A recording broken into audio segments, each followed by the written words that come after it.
जैसे उसको ligament injury हो गई, जैसे हम बैडमिंटन खेलते शोल्डर इंजरी हो गई, ओके। ठीक है, उसको टीयर हो गया, टीयर का मतलब मांसपेशी टूट गई या थोड़ा सा ब्रेक हो गया, तो क्या होता है हम लोगों का काम होता है जब वो आता है तो हम उसको रेस्ट देते हैं, जैसे डॉक्टर सजेस्ट करते हैं, ठीक है। ठीक है, उसको रेस्ट देना, मूवमेंट नहीं देना, कि मूवमेंट करेगा तो ऑब्वियसली वो और ज़्यादा इंजर्ड हो जाएगा, ठीक है।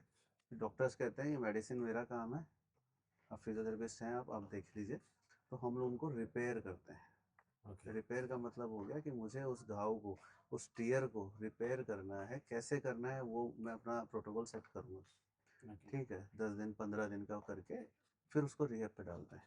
ओके। रिहैब का मतलब हो गया कि जीरो मूवमेंट से लेके एक विग्रस जहाँ पर बहुत ज़्यादा ताकत चाहिए ओके। उस लेवल तक जाने का जो प्रोसेस होता है वो एक रिहेबिलिटेशन में आता है, ओके। ठीक है। जीरो मूवमेंट, जीरो मूवमेंट से मतलब मेरा हाथ उठ नहीं रहा है, यहाँ से मुझे इसको धीरे धीरे उठवाना है, और तब तक उठाना है जब तक मैं अपने शोल्डर को जर्क पे नहीं ले आता, अच्छे खासे पावर में नहीं ले आता, वो रिहेबिलिटेशन होता है।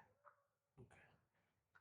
तो वो पूरा प्रोसेस कम से कम 3 से 6 महीने, 6 से 12 महीने का होता है, तब जाके आप दोबारा तैयार हो अपने शोल्डर को लेके कुछ भी खेलो आप। ओके। और इसी में जैसे कोई चोट लग जाए हम्म, तो कितना जल्दी फिजियोथेरेपिस्ट के पास जाना चाहिए? देखो डिपेंड करता है आपकी चोट कैसी है। मान के चलो एंकल मुड़ गया कुछ, एंकल ट्विस्ट हो गया तो मतलब यही है एक कि हाँ, हार्ड चोट है, मतलब कोई ऐसा है कि खतरनाक ही हो सकती है क्योंकि गिरा है बहुत बुरी तरह। हाँ देखो उसमें सीवियरिटी डिपेंड करती है आपकी चोट पे, ओके। कि आपका एंकल ट्विस्ट हुआ है तो किस तरीके से वो ट्विस्ट हुआ है पहला, ठीक है। ठीक है। और वो चीज़ शो भी कर देता है आपका एंकल खुद, कि स्वेल बहुत ज़्यादा हो गया है, ओके। मूवमेंट नहीं है, रेड हो गया है, तो चांसेस हो जाता है कि यार ये फ्रैक्चर भी हो सकता है, ओके। ठीक है। दूसरा चांस होता है कि यार लिगामेंट पुल हुआ है, ओके। ठीक है। और नॉर्मली एक, नहीं कहते हम लोग अपनी लैंग्वेज में कहते हैं जबक, जब। कहते हैं कि झटका लग गया छोटा सा, ठीक है। ठीक है। तो इस तरह से कैटेगराइज हो गया। अगर सीवियर दिख रहा है कि बहुत ज़्यादा स्वेल हो गया, वो हिला ही नहीं पा रहा है, तो मे भी वो फ्रैक्चर हो सकता है, तो मुझे मेरा काम यह है कि मैं उस फ्रैक्चर को पहले स्टेबल कर दूं, उसको मूवमेंट में ना डालूं, ओके। इमोबलाइज कहते हैं हम उसको, ओके। फिक्स करके उसको एक बार एक्सरे के लिए मुझे भेजना है। अगर एक्सरे में नहीं है कि नहीं हड्डी का कोई चोट नहीं है, दैट इज़ फिर मेरा वर्क है, फिर फिजियोथेरेपिस्ट फिर के पास जाओ। फिजियोथेरेपिस्ट का है। और अगर फिर भी स्वेल नहीं जा रहा तो मुझे उसको प्लास्टर पे डालना पड़ेगा, ओके। क्योंकि मुझे रेस्ट चाहिए। अगर ऐसी इंजरी है तो शुरू के 2-3 दिन तो मुझे रेस्ट पे डालना ही डालना है, ओके। ठीक है। जैसे स्वेल सबसाइड हो जाती है, स्वेलिंग यस। साइड हट जाती है, फिर मेरा काम शुरू होता है कि मुझे फिजियोथेरेपी स्टार्ट कर देनी है। ओके। फिर वही रिपेयर और रिहेबिलिटेशन, ये दोनों मेरा प्रोसेस रहेगा। तो एक इंजरी में कितना समय लग सकता है? इंजरी का सर नॉर्मली हीलिंग जो पीरियड होता है ना हमारी बॉडी के हिसाब से, यस। बायोलॉजिकली, वही होता है 4 to 6 वीक्स, वीक्स। 1 महीने से 1.5 महीना। वीक्स मतलब जैसे महीने में नॉर्मल। 4 हफ्ते होते हैं, यस। जैसे ही 6 हफ्ते हो गए तो 1.5 महीना मान लिया। नॉर्मल चोट। नॉर्मल रिपेयर होने का जो टाइम होता है ओके। वो 1 से 1.5 महीना होता ही तो होता है। एज से भी डिफरेंट होता होगा एज इससे? डिफरेंस यही होता है कि जैसे आप ओवर एज है, तो आप टाइम हैं ज़्यादा लगेगा। 45 50 प्लस, हाँ। 60 प्लस, ओके। तो थोड़ा सा टाइम ज़्यादा। अगर आपको कोई बीमारी है, शुगर है या थायराइड जैसी कोई चीज़ है, तो थोड़ा सा और डिले हो जाएगा। ओके। मतलब एज से ये मोस्टली क्या होता है, फिजियोथेरेपी ऑन द कोर्ट होता नहीं जब हाँ प्रैक्टिस हाँ चल हाँ, रही है, प्रैक्टिस सेशन चल ये रहे हैं, बहुत बड़ी कमी है हमारी। है ना? तो उस दौरान जैसे किसी बच्चे का, किसी का भी एक्स वाई जेड, हम्म, कोई भी हो सकता है, उसका कोई भी पार्ट नुकसान हो डैमेज गया, है हाँ। तो उसको पहचान कैसे सकते हैं? एक अननोन पर्सन, जैसे मैं फैमिली मेम्बर हूँ, मैं पीछे बैठा हूँ, देखो या कोचेस हूँ, तो जैसे मैं कैसे समझ सकते हैं कि? अभी जो मेरे आसपास के एकेडमी की बात कर रहा हूँ, वहाँ के कोचेज इस लायक होते हैं ओके। कि वो जानते हैं कि मुझे इमरजेंसी में क्या करना है, ओके। ठीक है। जैसे एंकल ट्विस्ट हो गया वहाँ खेलते खेलते, तुरंत आप कोच को पता है कि मुझे इसको हिलाना नहीं है, ओके। मूवमेंट में नहीं डालना, तुरंत उसको कंप्रेस कर दिया, आइस कर दिया और बैठा दिया थोड़ी देर के लिए। थोड़ा रिलैक्स होने के बाद, थोड़ा टाइम के बाद आप डायरेक्टली डॉक्टर को दिखा सकते हैं, डॉक्टर नहीं तो फिजियोथेरेपिस्ट तो है ही। ओके। फिजियोथेरेपिस्ट का काम है, वो अपने आप देख लेगा कि है क्या चीज़ है। ज़्यादा हाँ आप इसमें वो कोई नहीं वो है। बड़ी बात नहीं है, हाँ, लेकिन अगर चोट ऐसी है कि जैसे ब्लीडिंग हो रही है बहुत ज़्यादा, ओके। तो ये आपको इमरजेंसी में जाना पड़ेगा। अगर नो वो नो डाउट। नहीं है, ट्विस्ट हुआ है छोटा सा या फिर कोई छोटा मोटा फ्रैक्चर भी हुआ है, तो आप सिर्फ उसको इमोबलाइज कर दीजिए, उसको स्टेबल कर दीजिए, हिलने मत दीजिए उस पार्ट को, ओके। ठीक है। उस पार्ट को बिल्कुल फिक्स करके रख दीजिए थोड़ी देर के लिए, और तुरंत उसको डॉक्टर को दिखा दीजिए। तो अब आते हैं हम कॉमन इंजरियों के बारे में। तो मैं बैडमिंटन से हूँ, तो हम्म। मैं बैडमिंटन के बारे में पूछूं। अभी तक आपको बैडमिंटन प्लेयर को क्या क्या कॉमन इंजरियां आई हैं जो आपके सामने आई हैं, मतलब ये तो होती हैं बैडमिंटन प्लेयर। बैडमिंटन की सबसे कॉमन इंजरी आती है एंकल, एंकल। शोल्डर। ओके। ये दो इंजरी सबसे ज़्यादा परेशान करती है हम लोगों को भी, ओके। क्योंकि वही केस बार बार बार बार बार बार आते रहते हैं।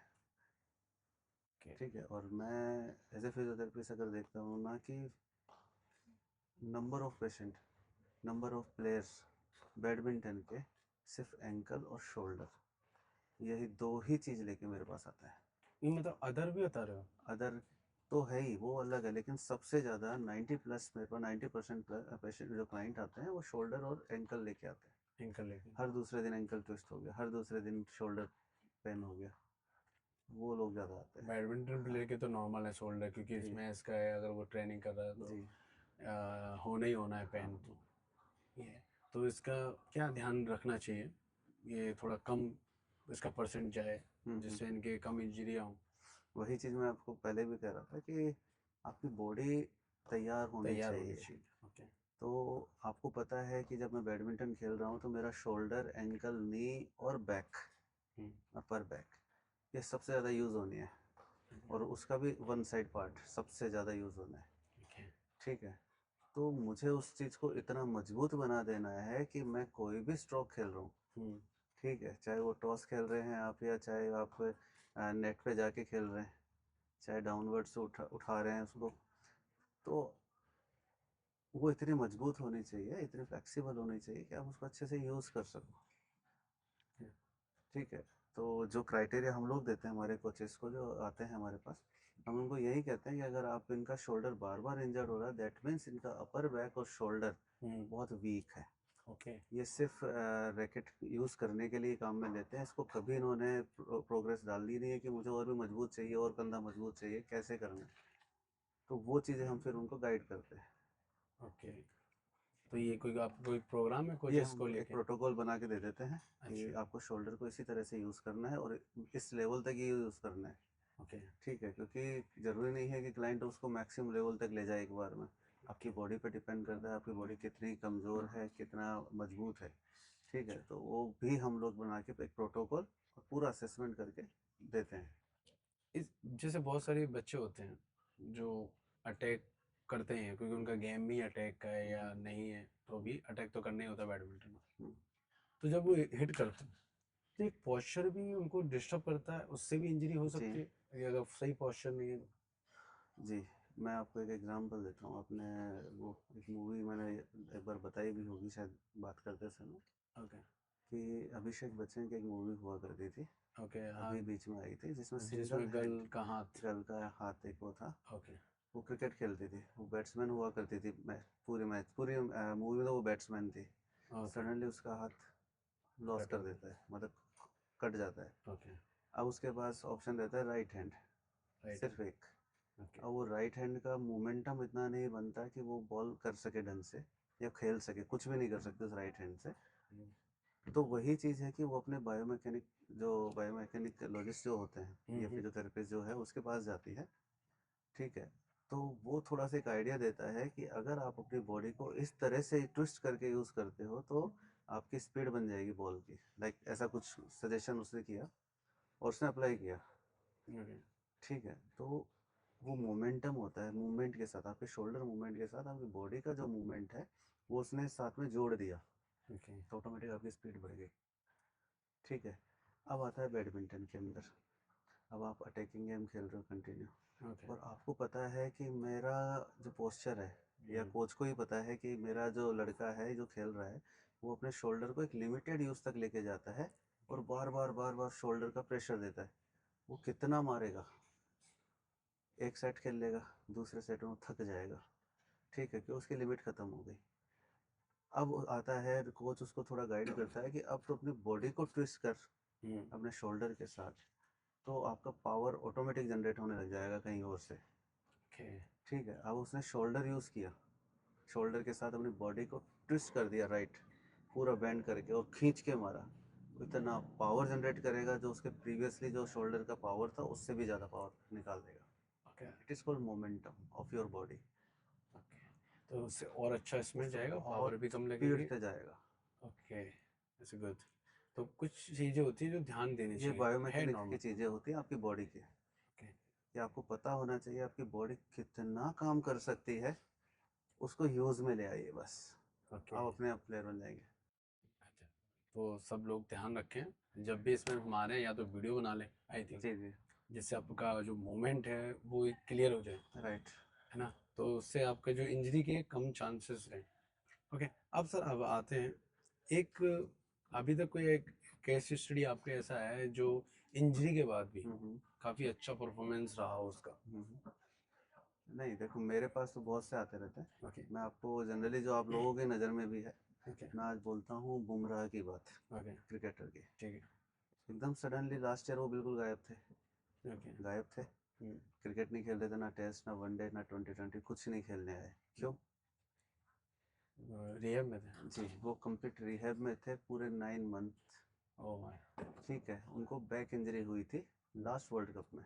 ओके। ठीक है, वर्ल्ड कप के बाद वो इंजर्ड हो गए थे, उनको खेलने की हिम्मत नहीं थी। ठीक है, उसके बाद उन्होंने अपने फिजियो से ट्रीटमेंट लिया। ठीक है। फिजियो ट्रीटमेंट लेने के बाद वो एनसी चले गए, नेशनल क्रिकेट अकेडमी, जो कि बेंगलोर में है। वहाँ डॉक्टर जॉन ग्लोस्टर है, ओके। फिजियोथेरेपिस्ट हैं, जो हेड है इन सब के। उनके पास ट्रीटमेंट लिया।